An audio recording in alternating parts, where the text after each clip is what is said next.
Ya saat ini kedua belah pihak fans Asif Ali ataupun Karisma ini saling menyalahkan. Fans Karisma nyalahin Ali dan Bang Akas, dan begitu pun sebaliknya fans Asif Ali menyalahkan Karisma. Kok bisa sih seperti itu?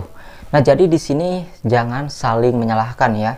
Jangan menyudutkan salah satu, baik itu Karisma, Bang Akas dan juga Asif Ali.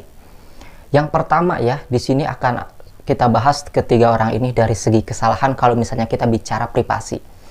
Selama ini fans Asif Ali menyalahkan Karisma karena Karisma apa-apa diceritakan ke publik ataupun dipublis. Hal privasi seharusnya tidak boleh dipublis, katanya kan begitu. Nah, begitupun sebaliknya, di pihak Ali juga, Bang Akas ini kan mempublis perasaan saat ini Asif Ali ditanya apakah ada perasaan ke Karisma C-nya atau enggak. Kata Asif Ali, belum. Nah, itu menurut para netizen privasi juga. Nah, kalau misalnya permasalahannya dari mempublis privasi, ya ketiga-tiganya juga ada salahnya dong, ya. Dari Karisma menceritakan apa masalahnya itu dipublis. Dari Asif Ali juga perasaannya itu privasi dipublis juga. Jadi, kalau misalnya disalahkan antara salah satu, ini tidak fair dong. Karena ketiga-tiganya juga mempublis yang dianggap privasi oleh para netizen.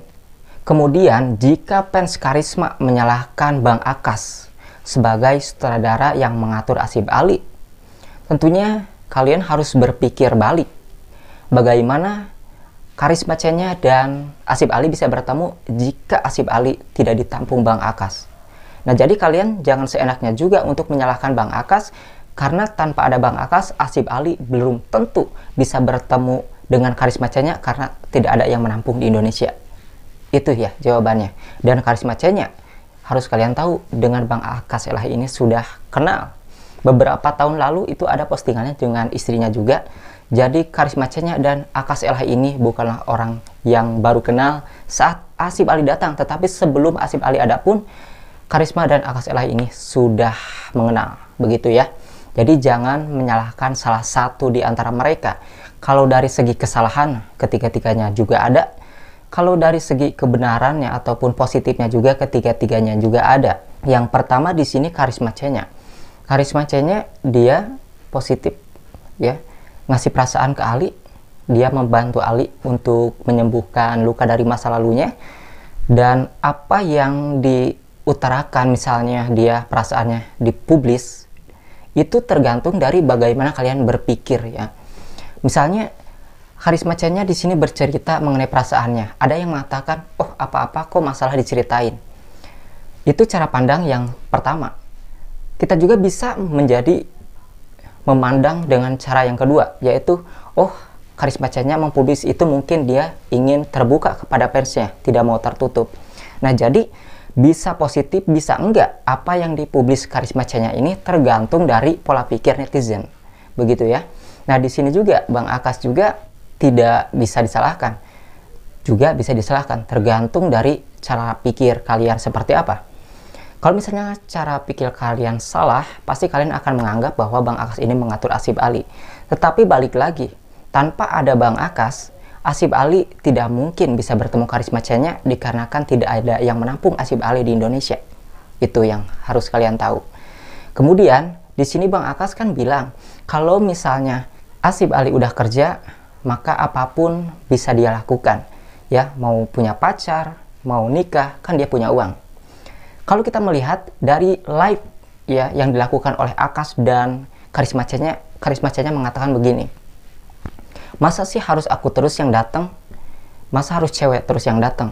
Jawabannya adalah, gimana Asif Ali bisa datang ke rumah Karisma C-nya kalau dia tidak punya kendaraan dan tidak punya biaya untuk datang? Jadi apakah harus Bang Akas terus yang terlibat dalam pertemuan mereka? Kan itu hal yang harus dipertanyakan juga. Jadi kalian harus matang-matang berpikir untuk menyalahkan salah satu di antara mereka. Dan Asif Ali di sini disalahkan mengenai jawabannya terhadap perasaan terhadap si Karisma. Nah, kalau di sini kita melihat dari cara pikir salah, mungkin ya Asif Ali kok dipublis perasaannya seperti itu, kan itu belum tentu ya. Dia ini dikatain tidak menghargai perasaan orang. Kita pikir lagi, si Asif Ali ini juga kan baru patah hati, tidak mudah untuk mengembalikan perasaannya yang utuh untuk diberikan ke orang yang baru. Kemudian ketika dia ditanya udah jadian belum, dia belum tentu mengerti jadian itu apa. Ya, jadi orang luar itu belum tentu jadian ini diartikan sebagai pacaran. Itu yang kedua. Dan itu kalian harus mengerti ya. Jadi ketiga orang ini kalau kita katakan salah, ya ada salahnya kalau mengenai privasi. Kalau mengenai positifnya ada juga. Jadi kalian jangan menyalahkan salah satu di antara mereka. Intinya seperti itu sih ya. Tergantung dari cara pikir, pola pandang kalian seperti apa. Contohnya tadi ya, Karisma mempublis hal privasinya, masalahnya dengan Asif Ali.